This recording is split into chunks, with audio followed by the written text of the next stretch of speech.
Welcome everybody, my name's Nick and I'm here to introduce you to Google Ads for Shopify dropshipping. So I plan on taking you from a complete beginner to setting up your first campaign and starting to get some sales through Google Ads. So it's a topic that doesn't get spoken about much on YouTube or by other gurus. I think it's very misunderstood and I'm here to clear that up for everyone and help you get on the path to making sales with Google Ads. So Google is a massive, massive platform. You're coming into a time where dropshipping on Facebook is getting harder, and this is a way for you to diversify your traffic and actually scale your store further with a completely different traffic source. So I'm going to get right into it. This first video is going to cover off all the necessary accounts. I'm going to take you through how to set those up, how to set up your Google merchant feed, link it to your store, and all the pre-work that goes into basically getting your Google Ads up and running, linked to your store, and I'm basically going to get you to the point where you're going to have everything set up, ready to set up your first campaign and start driving traffic to your store. So I'm also going to cover off why you want to use Google Ads, the benefits, and how they differ from Facebook. So I hope you enjoy it, guys. I'm going to get right on into the content.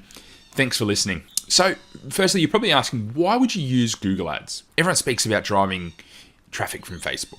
Right? You all know, you've seen 1,000 videos, and Facebook is fantastic. It's still a phenomenal way to dropship, and it's a phenomenal way to drive traffic to your e-commerce store or offer. So why would you use Google Ads? Well, first and foremost, to diversify where your traffic comes from. So if you're relying on one source of traffic, you're putting your business at a huge, huge risk, massive risk.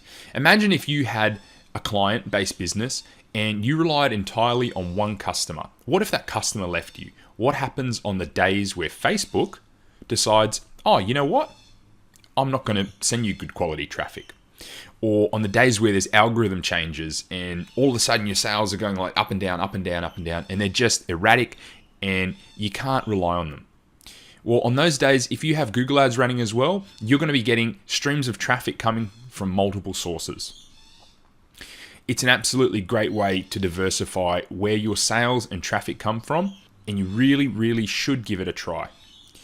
So the second reason is to help scale outside of Facebook and Instagram. So whenever you're scaling, you're going to hit a certain point where Facebook and Instagram are just going to start giving you diminishing returns. You're not going to be able to scale to the potential you could if you added that Google traffic as well. The third reason, and it's a super important one, there's far less people dropshipping with Google Ads.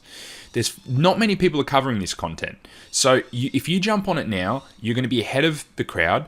And although some people are speaking about it, it's still very early days.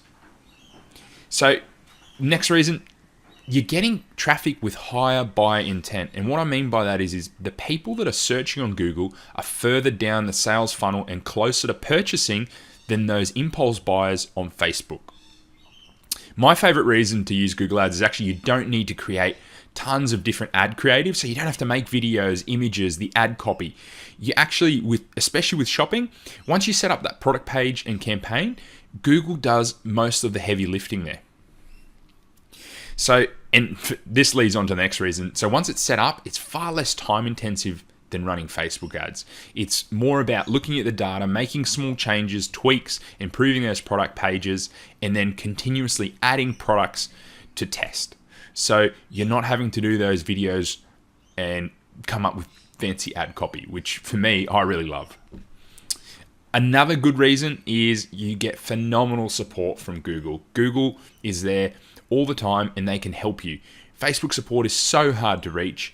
But Google, they're there, you can call them, email them, and they'll get back to you pretty quickly with actual reasonable responses, which I think is amazing. So here's the one that blew my mind. There are 63,000 searches every single second on Google. Like, just try and fathom what that means. 63,000, and the average person does 4 searches a day. You can see there's quite a few benefits as to why you would use Google Ads. There's really no reason why you can't just give it a crack and see if you're able to get some success from it. There's so much potential here. I really hope you give it a try. So you're probably wondering, what is the difference between Facebook and Google Shopping and Google Ads? So I'm going to focus a bit more on Google Shopping here because it is the quickest way to get up and running. So Facebook advertising. It's interest-based disruption, and highly visual marketing.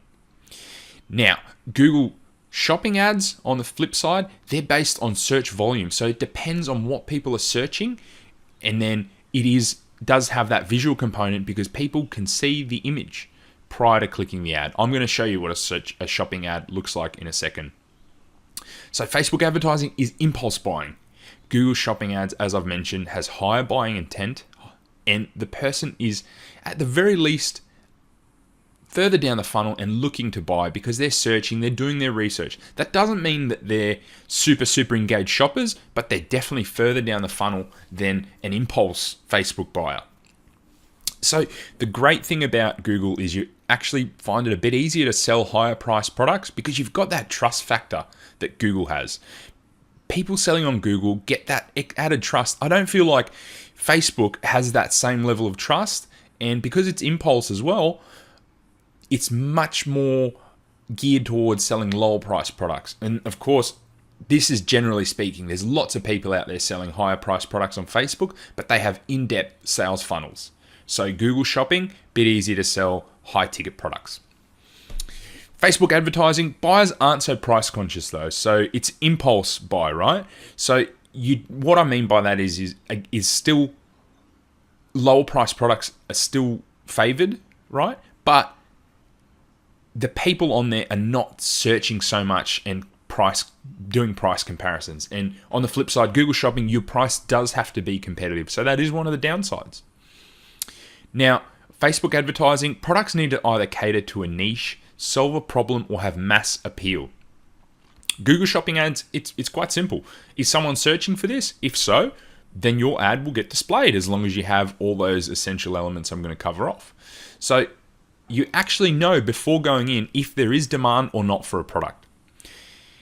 Lastly, you need to create creative and ad copy for Facebook ads. Google Shopping does not need that. It's all linked by your merchant feed, your product page, and Google Ads. So there's no having to create ad copy or new videos or images to test new products. Okay, so what do Google Ads look like? So a shopping ad are these images with price and a little spiel and the website all up here in the sponsored section on top. It doesn't always trigger. This is the desktop view, and it does look slightly different on mobile. If you actually click in further along here, it can take you to an actual Google Shopping page, which you can see right here. And you would have a whole list of products. As you can see, these indestructible shoes for the last few months have been killing it on Facebook. So search ads, this is a search ad. You would have seen these hundreds of thousands of times in your lifetime. So here's another way of doing running e-commerce ads. So the two different ways are you can either run it directly to a product page or to a collection. So I'll cover that off when I speak more about search ads, but here's a shopping ad, here is a search ad. You would have seen them many times just to make you aware of what they look like. So the essential accounts to start. You're going to need a Google account, a Google Ads account, previously called AdWords, which is what you might have remembered as. Don't forget that you get a free $100 credit when you spend $25, and there's a few different promotions, but a lot of the time it's in the Shopify dashboard, or Google is going to email you about this constantly when you first create this account. Now, from here, you're going to need a Google Merchant Center account, and once you've set that up, you're going to need to verify it with your store and link it together. So if you have a Google Analytics account already, this is going to be super easy. By the way, guys, I'm going to show you how to do all these in a second. So make sure you fill in all the tabs on all of these. It's super important, especially in the Merchant Center, and ensure you have a contact us privacy policy and disclaimer because Google requires this. Your feed will get stopped and your ad account will get paused if you don't have this and you try and run ads. So there's a really good guide, which I'll leave here in the slides for you. It's a really good beginner guide for understanding more about the Merchant Center and setting it up, but I'm going to show you how to set up all these accounts in the next video. So thanks so much, guys. That's it for today. Covered off why you'd want to use Google Ads, the benefits, how they differ to Facebook, and overall, you're just diversifying your traffic and increasing your scalability. Don't stop using Facebook ads. Use these together and form a really powerful funnel